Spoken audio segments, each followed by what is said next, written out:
Hey guys, नमस्ते, सत श्री अकाल, आदाब। मैं हूँ आपकी वेट दोस्त डॉक्टर सुहासिनी।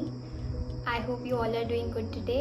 सो जैसे कि आपने थंबनेल में ये देख लिया होगा कि हमारा टॉपिक ऑफ कंसर्न जिसके ऊपर आज हम डिस्कस करने वाले हैं विंटर केयर फॉर पेट्स। तो देखिए, विंटर्स आने वाली हैं और ऐसे बहुत से लोग होंगे जो फर्स्ट टाइम पेट्स को अडॉप्ट कर रहे हैं, और बहुत से ऐसे लोग होते हैं जिनके पास बहुत सी क्वेरीज होती हैं कि उनको पेट को कैसे रेज़ करना चाहिए, है ना। तो देखिए, विंटर्स में क्या है कि जैसे हम अपने आप को कोल्ड से बचाते हैं, वैसे ही हमें अपने पेट को भी बचाना होता है। ये नहीं हमें समझना चाहिए कि उनकी बॉडी पे कोट काफ़ी ज़्यादा होता है, हेयर कोट होता है, तो वो अपने आप को प्रोटेक्ट कर लेंगे। देखिए, अगर वो स्ट्रे होते तो वो कुछ ना कुछ जुगाड़ कर लेते हैं, लेकिन अगर वो घर पे हैं तो वो एनवायरनमेंट वैसा होता है, वहाँ पे वो एक्सपेरिमेंट नहीं कर सकते हैं। तो इसीलिए हमें ऐसा करना चाहिए कि हमें उनकी भी वैसे ही केयर करनी चाहिए जैसे हम अपनी खुद की करते हैं। After all they are also your family members, है ना। तो देखिए, अब जैसे अब मैं बात करूं कि ह्यूमंस में जब कोल्ड होता है तो उसके कुछ सिम्टम्स होते हैं। जैसे कॉमन कोल्ड में जैसे फ्लू जैसी सिम्टम्स होते हैं, रनी नोज़ हो गया, जिसकी वजह से इम्यून सिस्टम भी लो हो जाता है, हम इल हो जाते हैं, हमें हमेशा ऐसे लेटने का मन करता है, हम बहुत नमनेस सी महसूस करते हैं। वैसा ही डॉग्स के साथ भी होता है। तो डॉग्स में भी अगर आप देख रहे हैं उनके नोज़ से पानी निकल रहा है, तो ये फर्स्ट साइन हो सकता है कि उसको कोल्ड होने वाला है ना। तो ये चीज़ों का हमें ध्यान रखना है और टाइमली उसको मेडिकेशन प्रोवाइड करनी है, वेटनेरियन की कंसल्टेशन प्रोवाइड करनी है, ताकि उसकी सीवियरिटी ना हो, क्योंकि आगे चल के अगर इस चीज़ को हम ध्यान ना देंगे तो वो निमोनिया भी बन सकता है। और सर्दियों में निमोनिया की प्रॉब्लम बहुत ज़्यादा हाई रहती है, क्योंकि इम्यूनिटी भी आगे ही लो भी होती है, तो उसकी वजह से उसकी सीवियरिटी और बढ़ जाती है। तो हम ऐसा क्या करें कि हम प्रिवेंशन करें उस कोल्ड के होने में, है ना।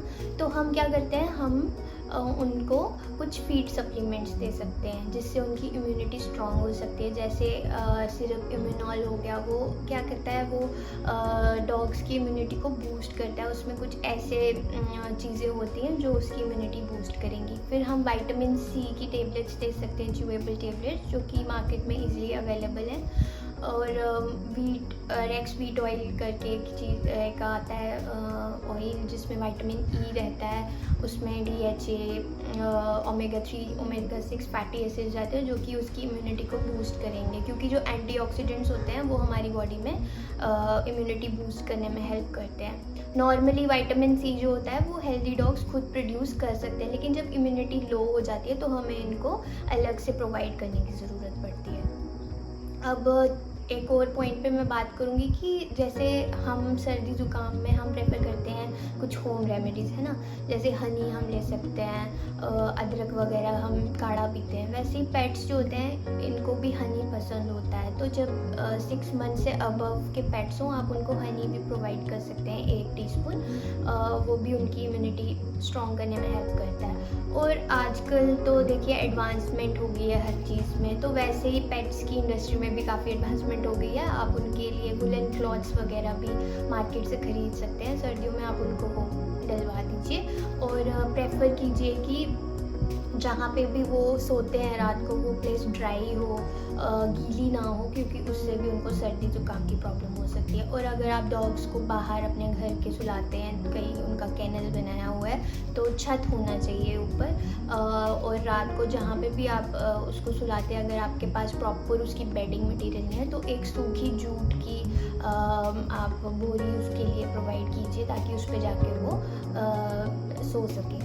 तो एक और चीज़ मैं आपसे शेयर करूँगी कि अगर आप डॉग्स को वॉक पे ले जाते हैं ना, तो कोशिश कीजिए, जैसे गर्मियों में हम प्रेफर करते हैं कि हम मॉर्निंग आवर्स में बहुत जल्दी उनको लेके जाते हैं, जब सूरज नहीं आया होता है। शाम को भी हम लेट इवनिंग में जब थोड़ा सनसेट हो गया होता है उस टाइम लेके जाते हैं। तो सर्दियों में इसका उल्टा आपको करना है। ज़्यादा सुबह के टाइम टेम्परेचर बहुत लो होता है, तो उस टाइम आपको डॉग्स को बाहर नहीं लेना चाहिए, क्योंकि डॉग्स भी सर्दी महसूस करते हैं, तो उसकी वजह से वो कोल्ड कैच कर सकते हैं। कोशिश कीजिए फॉग्स में उनको बाहर ना लीजिए।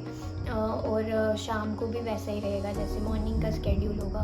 तो अगर काफ़ी हैवी है डॉग, ओबीज़ है, तो अगर आपको लग रहा है उनको एक्सरसाइज की ज़रूरत है, घर पे ऐसी कुछ एक्टिविटीज़ में उनको एंगेज कीजिए जिसकी वजह से वो हेल्दी रहें और उनको बाहर भी जाने की ज़रूरत नहीं है। तो ये कुछ टिप्स और ट्रिक्स थे जो मैं आपको बताना चाहती थी कि विंटर्स में आपको इन सब चीज़ों का ध्यान रखना है, जिसकी वजह से वो कोल्ड को कैच ना करें और अच्छे से आपके साथ खेलें, ताकि वो अगर इल हो जाएंगे तो आपको भी उनके साथ स्ट्रेस हो जाएगा, क्योंकि आप पेट्स के साथ इतने ज़्यादा इन्वॉल्व होते हैं कि वो अगर बीमार हो जाए तो आपको भी उस चीज़ का इफेक्ट पड़ता है। I hope you like this video, the content of the video. If you like it, please do subscribe to my channel for new videos upcoming on the dog series. Then we will discuss about other pets also, like birds. Then we will discuss about cattle, cats. Different kind of videos will be uploaded on this. And stay tuned, hit the bell icon.